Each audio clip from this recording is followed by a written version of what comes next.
Thank you, Chairman Risch, Ranking Member Shaheen, for holding this hearing, and to Mr. Rivera and the other witnesses for sharing your expertise and for your very hard work in response to these multiple disasters.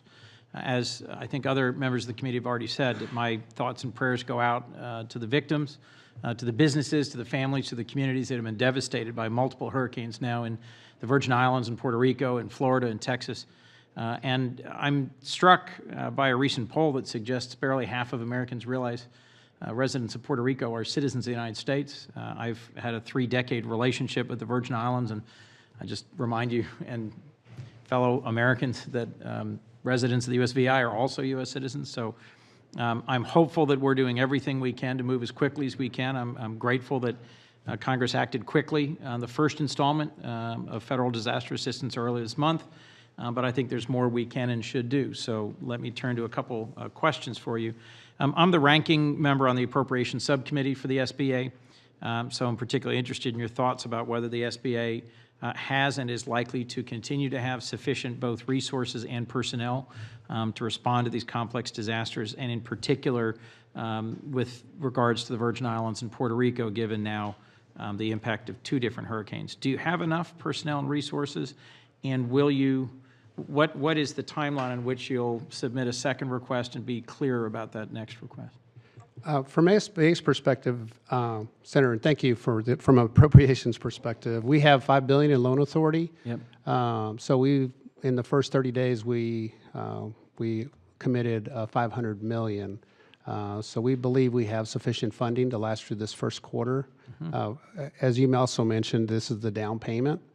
So internally, what we're doing is we're strategizing to see what the dynamics of the 3 major disasters we have here in front of us, and what additional funding will be needed. And so we're working that internally, and we'll provide that information when that assessment's completed. Could you tell me a little bit about how you're coordinating with both FEMA and HUD? Because in other complex disaster response situations, making sure SBA is fully integrated into that response is one of the most important things to making sure you're effective. Yes, sir, absolutely. So we're not a first responder, but we're on the ground immediately with FEMA. SBA co-locates at every location that FEMA opens in a disaster recovery center. We're at the joint field office. If we open up a business recovery center, we invite FEMA to also come with us, because there's opportunities where there's a homeowner that may come into a business recovery center that we can still leverage that relationship back and forth.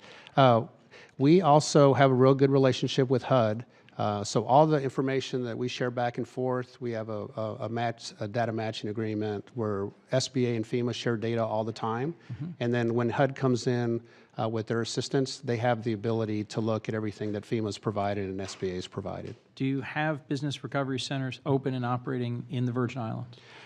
We have 3 staff on the Virgin Islands, but we're in that same situation where we're working closely with FEMA, and we're starting to figure out strategically where do you go in the neighborhoods, and what neighborhoods are most severely impacted, and that's been the strategy. But if I can, this is really response, and we're part of the recovery team, so we're just trying to hit the nexus between where response ends and where recovery starts. And in Puerto Rico? We have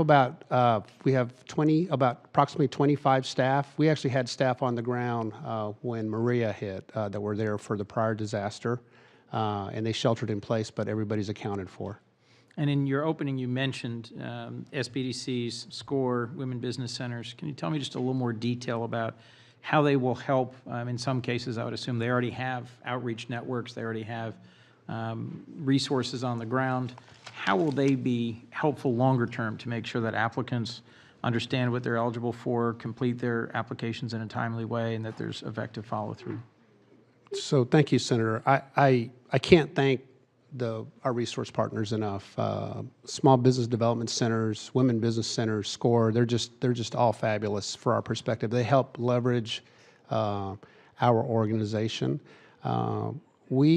We're snapshot lenders. So when you come in and you apply, we make a decision based on the information we have. So what we do is, in situations where we decline somebody or whether we approve somebody, we have the resource partners we refer them to. And what that does is that enables, for example, a small business development center to work with the declined applicant and they can rework the debt. I was a former banker, so somebody would come to me and we could rework the debt, restructure the debt, so they could come back to SBA and they could actually qualify for a disaster loan. So we've had a very high success rate when they come through, high success rate after they've been declined with us and after they go through SCORE counseling or SBDC or WBC counseling. When they come back to us, their debt's been restructured, and they can actually, we can actually make a loan back to that disaster business. That was very helpful. Thank you, Mr. Rivera. Thank you, sir.